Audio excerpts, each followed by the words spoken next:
E aí, galera, tudo bom? Tudo bom, Éder Aleixo? Boa tarde, Letícia. Boa tarde, galera. Tranquilo. Vamos começar nosso golaço, então. Ó, ele é argentino e começa a conquistar a China Azul. Um dos poucos atletas que se salvaram neste ano, o atacante Martinúcio quer marcar o nome dele na história cruzeirense. Técnica e chute apurados. No Cruzeiro, a bola da vez é Martinúcio. O argentino foi o herói da virada cruzeirense sobre o Bahia. No primeiro gol, ele mostrou oportunismo e boa colocação dentro da área. No segundo, um chutaço de primeira. Primeira vez que consigo fazer 2 gols num jogo, mas tenho que destacar no time, não, que jogou muito bom, o segundo tempo mais. Seguiu, apesar da torcida haver xingado, seguiu igual. E agora acho que o triunfo foi todo o time, não? Contra o campeão Fluminense, no próximo domingo, Martinúcio é desfalque certo. Tudo por força de contrato, já que o argentino pertence ao tricolor carioca. Ele vai ficar na torcida e esperar ansioso pelos 2 jogos finais, contra o Coritiba e principalmente contra o maior rival. Acho que não vou poder jogar, não. Vou tentar trabalhar tranquilo esta semana para ficar bom contra o Coritiba. E depois tem uma partida contra o Atlético que para nós é muito importante. E a gente tem que ganhar essa partida contra o Fluminense, contra o Curitiba também. E acho que a melhor partida para nós e para a torcida é contra o Atlético. E para a alegria da torcida cruzeirense, Martinúcio quer vida longa em BH. A expectativa do argentino é positiva para o ano que vem. Primeiro dia falei que gostei muito de ficar na Toca, de ficar no Belo Horizonte. Gosto muito, sigo falando igual. Até 30 de junho quero ficar aqui, mas depois que vai acontecer em janeiro, fevereiro, não sei o que vai acontecer, mas agora quero ficar. Estou tranquilo. Eu tenho um time muito bom, personalidade, não? A gente, muitas pessoas muito boas. E eu gosto disso. O técnico Celso Roth pediu à diretoria do Cruzeiro um dia a mais de folga para resolver problemas particulares em Porto Alegre. O técnico viajou logo depois da vitória do Cruzeiro sobre o Bahia e nem chegou a conceder entrevista coletiva por causa do horário do voo dele. Essa ausência depois do jogo já havia sido comunicada à imprensa com antecedência. Celso Roth só volta a Belo Horizonte amanhã cedo. Segundo a assessoria do Cruzeiro, ele vai comandar normalmente o treino da tarde. Se o horário do voo colaborar, né, PC? Agora, se ele não chegar, você acha que está fazendo muita falta? Não, o Celso Roth podia ficar lá em Porto Alegre, né? Podia ficar por lá e sei lá, de repente treinar o Juventude de Caxias, aqueles times lá. Ô, Éder, esses problemas particulares que ele foi resolver lá, será que é isso? Será que ele está conversando com algum time para pensar no futuro dele em 2013? Não, Letícia, isso é porque é folga, né? Só joga de domingo a domingo. Mas então... ele pediu um dia a mais de folga. Pois é, pode ser que tenha a resolver alguma coisa lá, o empresário dele é de lá também, pode ser, mas é uma maldade aqui do nosso amigo PC. Pô, não volta não, calma aí. Ele ainda tem um contrato até dezembro, faltam 3 jogos, né, ainda. E o Celso ainda vai estar aqui com a gente aqui. Vou falar novamente, não é realmente totalmente o culpado. Tem culpa sim, mas não é o Celso que realmente é o todo-poderoso lá. Eu concordo com você, não é só ele. Muita coisa ruim aconteceu esse ano pro Cruzeiro. Né? Diga, PC. Sim, o Martinúcio, né, a matéria sobre o Martinúcio, eu acho que foi um dos poucos acertos dessa diretoria. Eu acho que das contratações que foram feitas para o Campeonato Brasileiro, os únicos que, na minha opinião, acertaram que deveriam ficar é o Martinúcio, o Borges e o Ceará. No mais, os outros precisam ainda se explicar, não sei se vai haver tempo ainda para eles se explicarem no Cruzeiro. Vamos ver para o ano que vem se eles vão ficar, né? O Tinga, Sandro Silva, né? Jogador William Magrão, que eu acho que não fica. Mas o Martinúcio veio para ficar e tomara que tenha vida longa e dê muita alegria à China Azul.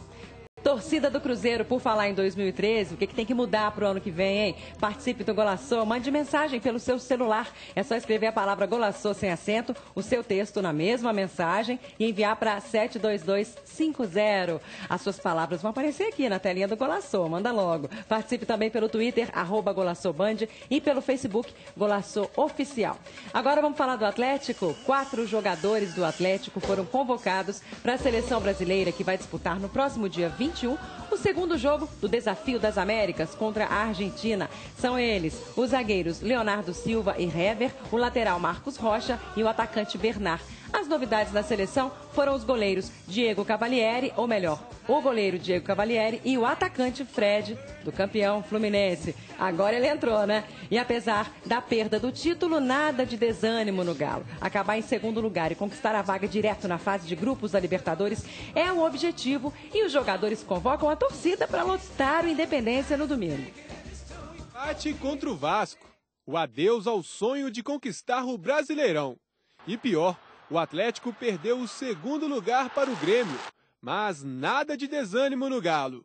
Cuca e companhia querem recuperar a vice-liderança. Tudo por uma vaga direta na fase de grupos da Libertadores. O Fluminense venceu, parabéns, mereceu ser campeão, é inquestionável. A nossa luta agora é para ser o segundo colocado. Agora é um jogo dedicado, onde a gente tem que voltar a vencer. Isso mesmo, Marcos Rocha. Jogo em casa contra o já rebaixado Atlético Goianiense no próximo domingo. E no Independência é difícil tirar ponto do Galo, viu? O time de Cuca é o melhor mandante do campeonato. 43 pontos só no Caldeirão do Horto. Então, o Dragão que se cuide. Agora é esperar descansar para o próximo jogo, para poder fechar o ano bem, sem perder nenhum jogo dentro de casa e poder encaminhar a ida direto para a Libertadores. A campanha do Atlético neste Brasileirão 2012 encheu os torcedores de orgulho. O título escapou por pouco. E aí o Golaço resolveu perguntar por que é que esse caneco não veio, gente? Nós fomos atrás de respostas e chegamos ao velho e conhecido jogo dos 7 erros. Se apresentou Felipe. De novo, bom passe, pintou!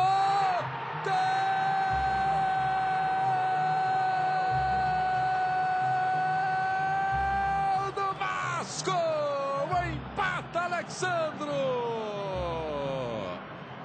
Que passe do Felipe! Por isso que tem a cobrança em cima dele, porque é perfeito na assistência. O Juninho agora. E tentando fazer a bola chegar com perfeição. O Felipe praticamente andando em campo. É expulso! Cartão ali. Serginho é expulso.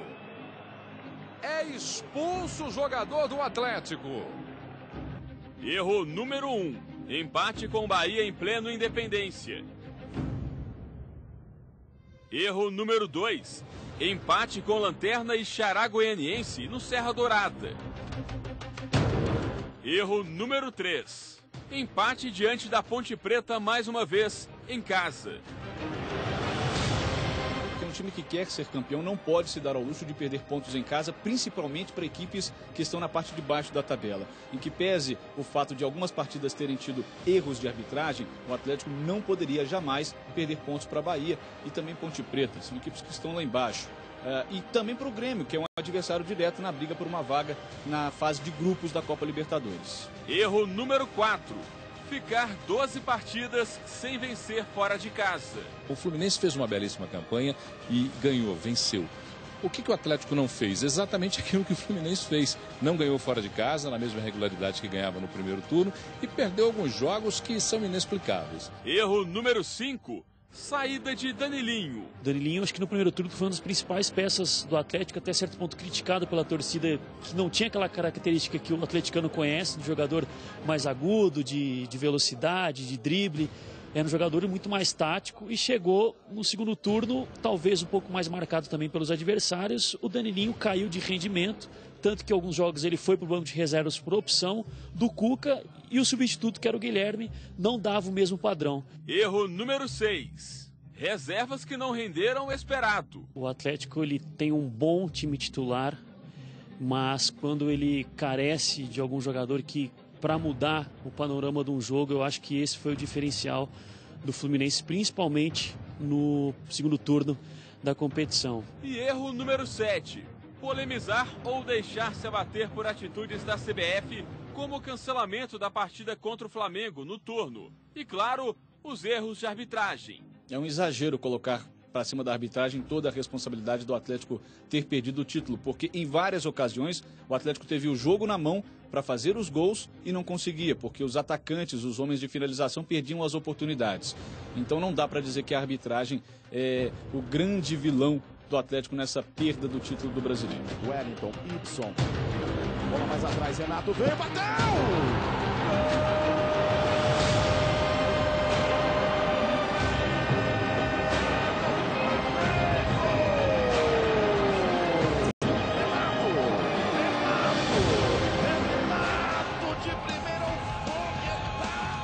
E aí, torcedores do Atlético, a pergunta agora é para vocês. Que outros erros vocês apontam nessa campanha do Atlético? Por que esse título não saiu? Mandem mensagem para o Golaçô por SMS, é assim. Escreve a palavra Golaçô sem acento, dá um espaço, coloca o texto na sequência, envia para 72250. Aí é só dar um tempinho de nada que aparece o texto aqui na nossa telinha. Tem também o Twitter, @GolaçôBand, e Facebook, Golaçô Oficial. Eu vou passar essa pergunta para o Everton Guimarães, que está nos estúdios da Rádio Esportes FM 94.1. Oi, Everton, boa tarde. Você viu os erros que a gente listou aí, né? Você listaria mais ou você destacaria alguns dos que a gente colocou ali? Alô, Letícia. Oi, Éder Aleixo. Hoje tá parecendo um tubo de ketchup, hein, Éder? Que beleza, sensacional. Olha aqui, Letícia, o Atlético tropeçou nas suas próprias pernas, não é? O fato de, no retorno do campeonato, não ter vencido jogos fora, foi algo absolutamente horroroso, né? Porque o time não se achou fora de casa, não teve inteligência para jogar fora de casa, né? Saiu de peito aberto para encarar os adversários, mesmo adversários medianos, e isso é muito perigoso. E ao longo desse retorno ficou demonstrado para o Atlético que não era a melhor tática jogar fora, em casa, na casa do adversário, encarando assim como faz aqui no Independência. Isso custou muito caro e a diferença que o Fluminense abriu a ponto de conquistar o título veio exatamente desses vacilos constantes do Atlético. Tropeçou nas próprias pernas e teve um adversário também que foi implacável e, acima de tudo, eficaz, que foi o Fluminense, né? Porque jogava fechadinho fora de casa e aí fazia 1-0, se fechava e levava os 3 pontos. O Atlético não teve inteligência para usar, de repente, essa mesma forma para tentar ganhar esse título. Resumindo, então, usando um termo que você usa que eu acho o máximo, a campanha do Atlético no retorno foi uma baranga. Baranguíssima, uma coisa horrorosa. E foi, eu acho que de certa forma, entendo que de certa forma, Letícia, isso pode mostrar muito ao Atlético na próxima temporada. Como jogar fora de casa, que foi preponderante, foi fundamental para perder esse título.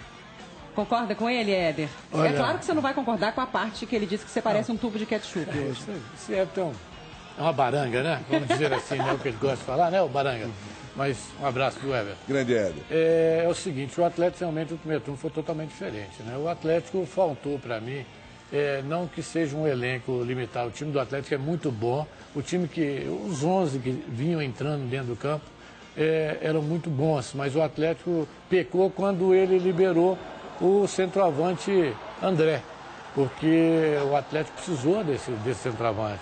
O Jô, muita gente passou a acreditar no Jô, mas o Jô perdeu muitos gols, né? Não só o Jô, o próprio Bernard perdendo muitos gols.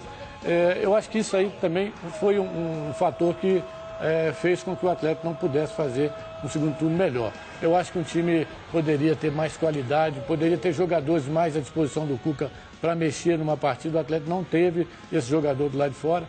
E eu acho que também jogar fora de casa também você tem que saber. Às vezes você não pode sair para o jogo, né? Você tem que esperar. O Fluminense não. O Fluminense conseguiu manter, né, um certo equilíbrio em todos os jogos, jogando da mesma maneira, esperando o adversário. E tinha o Fred, como o Alexandre Calil falou, só me faltou o Fred no gol, no centroavante, porque o Fred, a bola chega e ele faz o gol. E o Atlético não teve realmente esse jogador para colocar a bola para dentro do gol, e o segundo turno do Atlético realmente foi horrível. A gente vai voltar a conversar com o Everton, claro, no Golaçô de hoje ainda. Agora, Fael, na época em que o André saiu do Atlético, você conseguia imaginar que ia provocar todo esse estrago? Olha, na época eu até falei assim, se ele não quer jogar no Atlético, a gente não pode fazer nada para segurá-lo aqui. Ele já não vinha bem com o Cuca, então eu até falei assim, André, seja feliz. Mas era para repor o time. Aí o Atlético, parece que o presidente estava tão confiante, que aí trouxe Michel Macedo, trouxe uma turma que parece que o presidente achou que o título já estava nas mãos. Jogando daquela forma, o Atlético não perderia o título de forma alguma. Aí entra um fator que eu acho que nem foi citado aí, que o Cuca tinha um esquema tático, os times aprenderam a neutralizar o Atlético daquela forma e o Cuca não desenvolveu nenhuma tática diferente. O time passou a ficar só no chuveirinho dentro da área o tempo todo, chuveirinho. E aí, meu amigo, não teve como vencer mais jogos em casa. Ia para pressão contra o Flamengo, contra vários jogos que a gente estava empatando ou perdendo, e foi chuveirinho resolve. Não, e é verdade, esse jogo do Flamengo também, todo mundo só falava no jogo do Flamengo, o jogo foi adiado, então isso aí começou a perturbar até o próprio ambiente do Atlético, né? Isso aí também atrapalhou um pouco. Agora o Atlético realmente no segundo turno. Um jogo contra o Náutico lá, velho. Aquele jogo para mim era um jogo importante. E jogo fora de casa, agora vem a Libertadores. Jogo fora de casa é estádio, é caldeirão, é pressão o tempo todo. E se continuar jogando como jogou agora, é igual, se não me engano, o Léo Gomes falou, tem que montar um bom banco de reservas, um bom time titular e gente experiente que não abaixa, não joga diferente quando joga fora de casa. É o que pensa o Eric Ferreira, o Marcos Vinícius de Santa Luzia e o Uriel Cheran. Que tanto de nome estranho, meu Deus. Olha, agora é o Atlético aprender com esses 7 ou 10 erros que a gente apontou aqui, que certamente os jogadores e todo o Atlético também já está pensando muito sobre isso. Tem que dar opção ao treinador também no banco de reserva para ele ter opção. Um dos erros que a gente apontou, né? Mas além dos erros, a gente tem que destacar também que o Atlético fez uma ótima campanha. A gente não pode tirar os méritos desse time. Do Cuca eu critico o Cuca também, mas ele tem a parte também que ele acertou bastante. Sem dúvida. Então palmas também para os jogadores e para toda a diretoria atleticana. Então a gente vai para o intervalo e no retorno a gente vai fazer aquela pergunta que deve estar deixando o Fael sem dormir direito e todos os atleticanos. Para onde vai o Ronaldinho Gaúcho? Já, já.